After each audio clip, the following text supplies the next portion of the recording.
Before we begin today's video, I'd like to give a shout out to one of our newest subscribers, Dave the Otter. Thank you, and to the rest of you who have subscribed last week for subscribing to the channel and joining our family.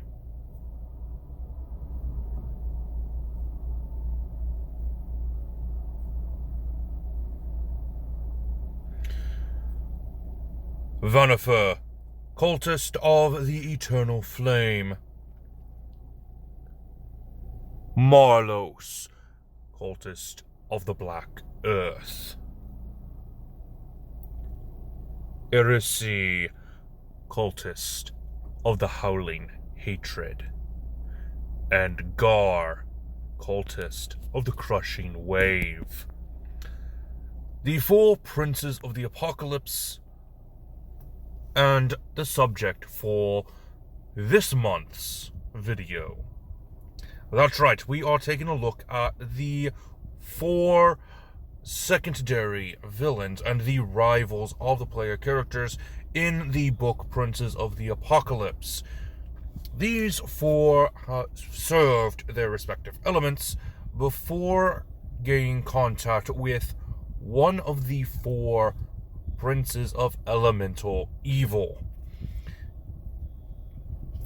and started worshipping them along with their following cult. This week, I want to focus on two of the four cultists before I go into the other two.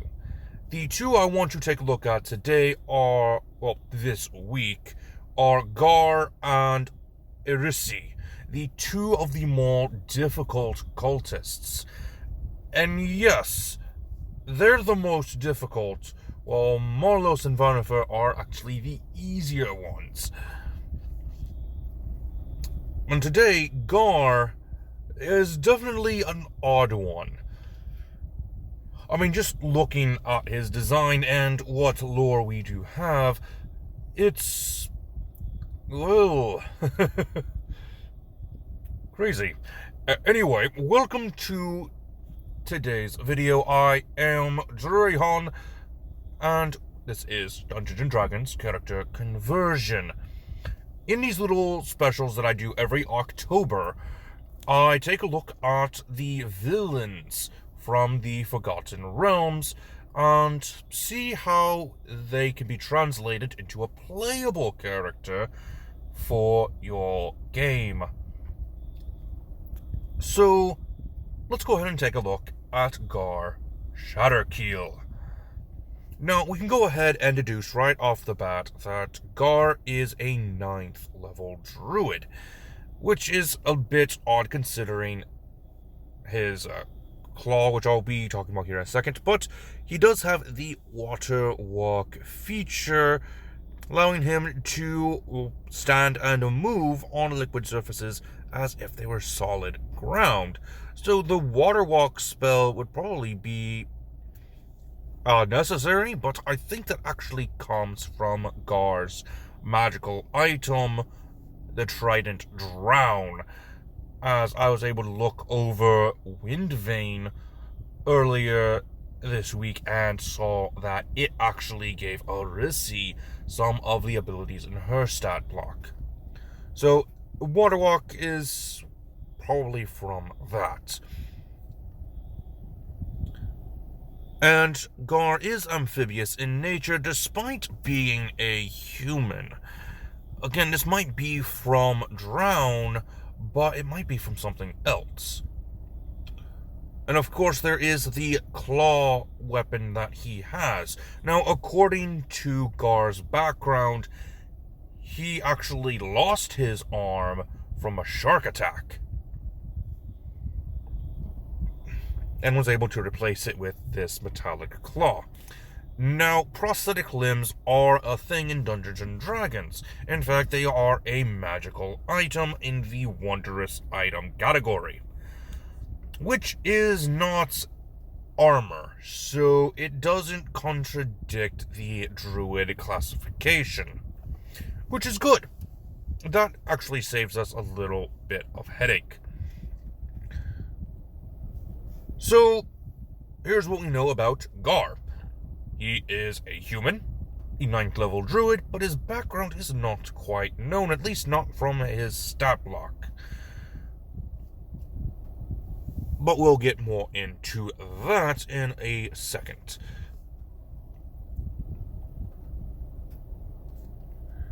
So with his stats, we're going to use the point buy system. Strength, dexterity, constitution, and wisdom will all be a 13, while intelligence is an 11 and charisma is a 12. As a human, he actually gets +1 to every single one of his stats.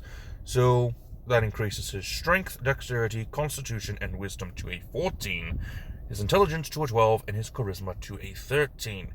He gets a walking speed of 30 feet, and he knows the languages Aquan and Common.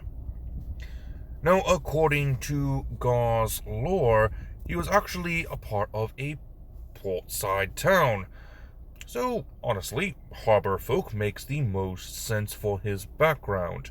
This will give him proficiencies in athletics and sleight of hand, as well as one gaming set of choice and water vehicles. And he also gets the feature Harbor Folk.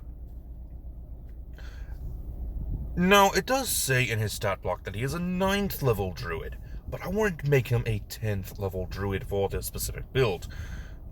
As a 10th level druid, you'll get a total of 10d8 hit dice, and your starting HP will be 8 plus your constitution modifier, which will increase by 1d8 plus constitution modifier per druid level after the first. Your proficiencies will be light armor, medium armor, and shields that don't have metal. Your weapons will be clubs, daggers, darts, javelins, maces, quarterstaffs, scimitars, sickles, slings, and spears. For tools, you'll have proficiency in the herbalism kit. Your saving throws will be intelligence and wisdom. For skills, go ahead and grab nature and survival. Now, also available at level 10 druid is your druidic, your spellcasting, which gives you, spellcasting using your wisdom modifier, and you also get wild shape. At 10th level, you'll be as high as a CR2 thanks to your druid circle, and that would be the circle of the moon. And this is why I decided to go 10th level druid, because you not only get your combat wild shape and circle forms and the primal strike feature, but at 10th level you get elemental wild shape, which lets you transform into an elemental, either water, earth, fire, or air. And of course, Gar, being the cultist of the crushing wave, would pick a water elemental for his transformation. Now, as far as a multi-class goes, it would make sense for Gar. Well, we'll get that in a second. I forgot about the stat increase, which is going to be at 4th level an increase to your strength, and at 8th level an increase to your constitution. Now for our multi-class, it's going to be a warlock, and this is because of the patron Fathomless. Since one of the ideas for the Fathomless is an elemental or some sort of elder god, which Hydra happens to fit those requirements. You'll get 8d8 hit die for being a... Oh, I forgot to fix that. It's supposed to be 10d8. My apologies.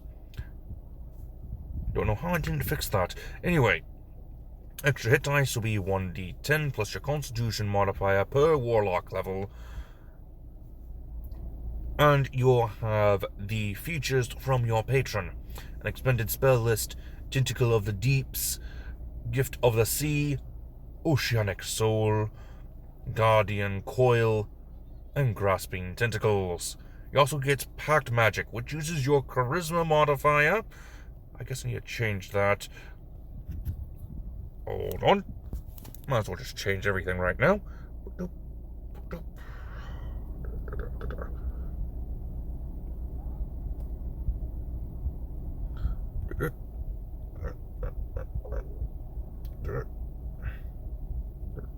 Oops.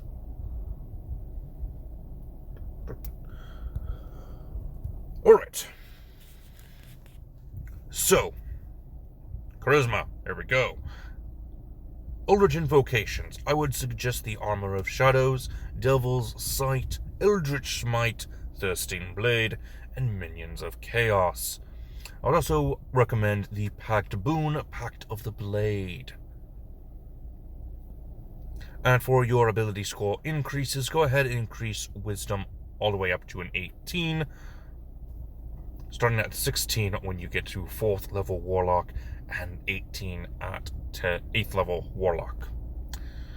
And that is the end of the build, but not the end of the video, as we do still have the spell list.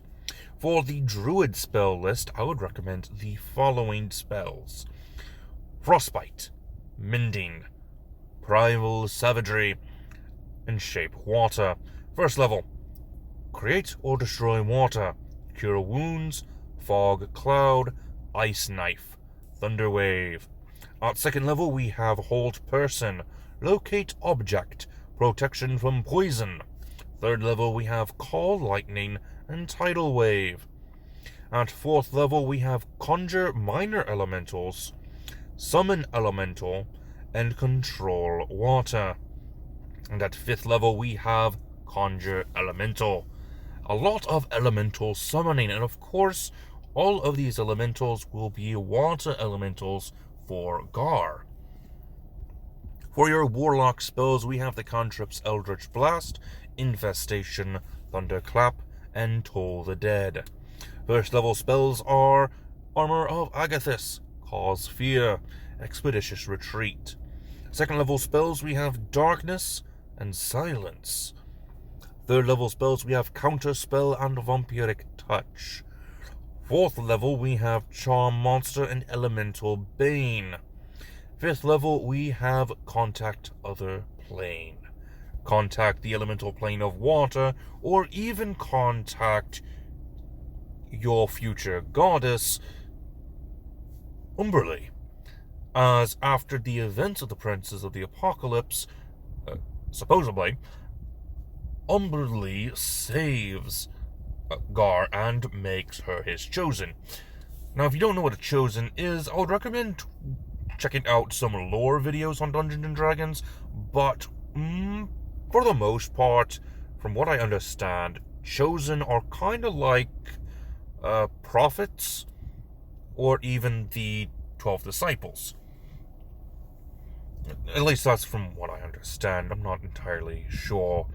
But anyway, that is all the time we have for today. I hope that you enjoyed this video, and stay tuned for Thursday's video, where we take a look at the Howling Hatred Priestess, Heresy. Until then, this has been Drahan, and I am offline.